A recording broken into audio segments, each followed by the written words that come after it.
ज़बूर 110। खुदावंद और उसका बरगज़ीदा बादशाह। दाऊद का मज़मूर। यहोवा ने मेरे खुदावंद से कहा, तू मेरे दाहिने हाथ बैठ, जब तक कि मैं तेरे दुश्मनों को तेरे पाँवों की चौकी ना कर दूं।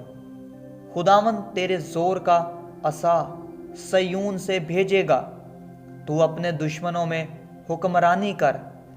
लश्कर कशी के दिन तेरे लोग खुशी से अपने आप को पेश करते हैं। तेरे जवान पाक आराइश में हैं और सुबह के बतन से शबनम की मानिद।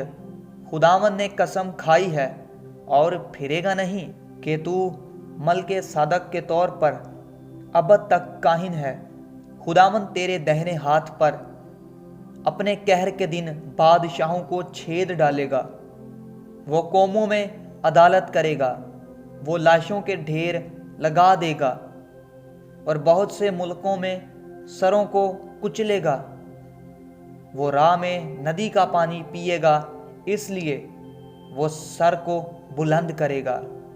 आमीन। यीशु जिंदा है, शैतान शर्मिंदा है।